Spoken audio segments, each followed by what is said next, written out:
Thank you. Show की रिवायत सी है, जो भी गेस्ट आते हैं पहले इन लोगों को शेर सुना के ठंडा करते हैं। तो आप में से कौन शेर सुनाएगा? पहले आप। नहीं पहले आप। नहीं पहले आप। मैं चलता हूं भाई, आप लोग कर लो ये डिसाइड। शेर खत्म, शेर सुनाए अली भाई। अच्छा जी। दिल फिर तवाफ़े कुए मलामत को जाए है। वाह वाह वाह वाह। दिल फिर तवाफ़े कुए मलामत को जाए है, पिंदार का सनम कदा वीरां किए हुए। वाह वाह वाह वाह। सर आप शेर नहीं सुनाओ, आप इसका मतलब बता दो बस। सर शेर सुनाइए। कसूर तो बहुत किए हैं वाह। जिंदगी में साहिब, कसूर तो बहुत किए हैं जिंदगी में साहिब, मगर सजा वहीं मिली जहां बेकसूर थे हम। इसका मतलब प्लीज बैठिए, प्लीज बैठिए। इसका तो मतलब समझ आ गई होगी। बहुत अच्छा मतलब। ये बहुत आला। नहीं, अली का शेर ही बहुत अच्छा था। नहीं, मैंने कहा हाई लेवल उसको शायरी मतलब थी। समझने की तुम्हें थोड़ा जोर लगाना पड़ेगा। अच्छा भाई Sana, thank you so much. सबसे पहले तो आप दोनों को ईद मुबारक and thank you so much for being on हंसना मनाए। आप आई और आपके साथ इंतहाई हैंडसम, खूबसूरत, मल्टी टैलेंटेड होस्ट बैठे हैं, ताबिश हाशमी। और बिल्कुल ऐसा है। ईद का मौका है तो थोड़े रिवायती ईद के सवाल पूछ लूं। कैसे गुजारते हैं ईद, कैसे होती है ईद? हर ईद पे तो बड़े शोज में जाना नहीं होता होगा। नहीं। हाँ। अच्छा, ना आप बताएं पहले तो। आप तो यहाँ रहती हैं, वो तो बाहर रहते हैं, उनकी ईदें तो कैसे गुजारते हैं ईद? कैसे? ईद बहुत अच्छी गुजरती है हमेशा की तरह, और जब कभी कोई अच्छा सा प्रोजेक्ट आ रहा हो तो फिर एक और एक्साइटमेंट हो जाती है। और बस मैं तो ये समझती हूँ कि वी आर सो फॉर्चुनेट कि हम अपनी ईद इतने लाखों करोड़ों लोगों के साथ मनाते हैं, क्योंकि जब वो टीवी पर चलता है कोई भी ईद शो और जब हम बैठे होते हैं तो लोग भी उससे कनेक्ट करते हैं, कनेक्ट कर जाते हैं। तो ये एक ब्लेसिंग होती है किसी भी आर्टिस्ट के लिए कि उसको एक अपॉर्चुनिटी मिले।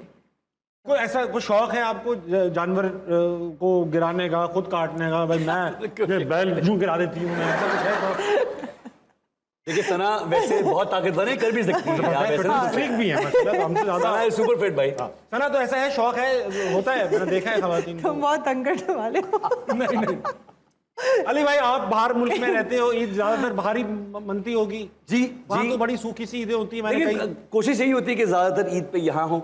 आई एम वेरी हैप्पी कि इस बार हम यहाँ हैं इंशाल्लाह। और माशाल्लाह आप सबके साथ ईद गुजार रहे हैं। उसके साथ साथ फिल्म भी निकल रही है हमारी उम्रो यार, which is very exciting for this Eid. लेकिन उसके साथ साथ देखिए वहाँ पे भी ना, वहाँ पे भी वैसा है कि लकीली टोरंटो जो है बहुत मल्टीकल्चरल है। जी हाँ। और वहाँ पे तो बल्कि हम ज़्यादा कोशिश करते हैं क्योंकि बच्चों को और कल्चर से इन टच रखना, और वो बहुत बहुत ज़रूरी काम है। मैं कनाडा का एक शहर है ब्रैम्पटन, उसके अंदर बहुत ज्यादा मतलब ज्यादातर पंजाब से आए हुए लोग रहते हैं। हाँ, ब्रैम्पटन में पंजाब। तो मैं इस बार बड़ा हैरान हुआ, मैंने वहाँ 2 गोरे देखे।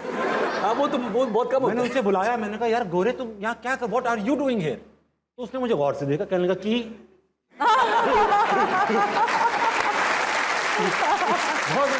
ऐसा है। तो वहाँ पे भी टू बी ऑनेस्ट कि हम कोशिश यही करते हैं कि वहाँ पे भी बच्चों को बिल्कुल अपने कल्चर का एक अंदाजा सिखाएं उन्हें क्या हो रहा है, सिखाएंगे क्या है, ईद क्या है, बिकॉज वहाँ पे क्रिसमस की चीज़ें होती हैं, हर तरह की चीज़ें होती हैं। तो हम ईद पे गिफ्ट भी भेजते हैं बच्चों के साथ, स्कूल के सबको जाके बांटो। हाँ हाँ हाँ, ईद पे क्योंकि स्कूल बंद भी नहीं होते ना। जरूरी है, तो अब वो जरूरी ईद अब होता है। सब समझना भी शुरू हो गया। अच्छा सना, हमने देखा खवातीन तो ये बिजी होती हैं बांटने में, काटने में, ये सब कुछ करने में। लड़के नमाज पढ़ के आते हैं, गर्दन पे छुरी फिरवाई, बनियान और शलवार में सो गए। सो गए। यही अली भाई, यही है आपका? सर ये तो बड़ा जरूरी है ईद पे अगर आप नमाज के बाद आके सोए नहीं तो क्या वो किया? भी बनियान और शलवार में, जरूरी कुर्ता लटकाया। कुर्ता ताकि मुचड़े ना, जरूरी, बिल्कुल जरूरी। सना 25 साल से माशाल्लाह इंडस्ट्री में काम कर रही हैं। 90s में मैंने अपने, जब मेरी बुढ़ापा था तब से मैं आपको देख रहा हूँ। बुरा लगता है मुझे ये कहना किसी को। तो जब 90s से माशाल्लाह से आप काम करें, you came in this industry at a very young age. क्या फ़र्क हुआ 90s में और अब आप माशाल्लाह से 21st सेंचुरी में भी फिल्म्स कर रही हैं? बेसिकली ये दिल आपको मेरी फिल्म एक ब्रेक थ्रू बनी, और उसके बाद मैं ज़्यादा काम करने लगी और बहुत सारी चीज़ें। और क्या चेंजेस आए? हाँ, क्या डिफरेंस अब पैदा हुआ अर्ली 2000s में और अब? बहुत सारे चेंजेस आए। इनफैक्ट अगर आप काम के हवाले से पूछें तो उस वक्त हमें बहुत सारी गलतियां करने का मौका मिला। अब people are like actors specially, उनको इतने कॉन्शियस होते हैं कि ये वो मतलब काम के अलावा और इतनी चीज़ें होती हैं कि उसमें इतने कि वो काम का वो ना मज़ा ले सकते हैं, ना वो उसको उस तरह से। तो हमें शायद वो एक ट्रेनिंग ही ऐसी थी जिसमें हमें सिर्फ काम करना होता था। तो एक टाइम था, वो भी एक अपना ये था। नहीं था कि वीडियो बनानी है, स्टोरी बनानी है, लगानी है, हाँ, इसको वो tag नहीं, करना वो है, सारी ये चीज़ें था। नहीं थी। तो बट अगेन मैं कहूँगी कि उसका एक अलग चार्म था और एक अपना मज़ा था, और अब जो है वो इसका एक अलग वो है, बिकॉज दुनिया चेंज हो रही है। सिर्फ सिनेमा या काम का स्टाइल नहीं चेंज हुआ, लोगों का देखने का अंदाज चेंज हो रहा है। तो I think it's important to evolve. हाँ, सही कह रही है अली। आप इससे याद आया कि आप एक इंतहाई टैलेंटेड फैमिली से बिलोंग करते हैं। नाना, वालदा, वालिद साहब, राहत काज़मी, सायरा काज़मी, शान साहब, इतनी टैलेंटेड फैमिली, कभी सोचा खुद भी मेहनत कर लूँ? देखिए अनफॉर्चुनेट यही तो मसला है कि बंदा फंस जाता है ऐसे माहौल में ना। हाँ, यही तो होता है।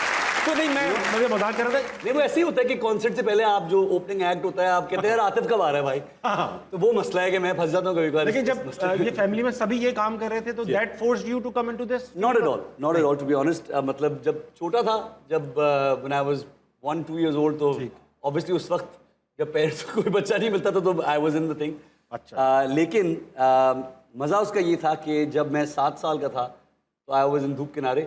हाँ जी जी, मुझे अब्बा का फ्लैशबैक था जी उस हाँ, टाइम जी पे हाँ, जी हाँ। यतीम खाने में। अपने वालिद का बचपन बने थे आप। बिल्कुल। तो मुझे याद उस वक्त से ही मैंने सोच लिया था कि बाकी जो बच्चे एस्ट्रोनॉट, काउबॉय, जो भी इंजीनियर, डॉक्टर, जो भी बनना चाहते थे, मैं उस वक्त यही ख्याल था कि यार ये करना है। मैं ऐसा काम करूँ सब बन सकूँ। मुझे याद कि हर चीज़ की इसकी अदाकारी कर ले और बंदा। नाउ पिज्जा डिलीवरी बॉय बन रहा हूँ, ये क्या ही बात। पायलट बन रहा हूँ। क्या ही बात है, एक्शन भी कर ले बंदा, हर चीज़ का। सो आई रिमेंबर जब 7 साल का था और वो सेट की चहल पहल, वो चलना फिरना, वो लाइनें याद करना, रिहर्सल करना, इट वाज मैजिकल टू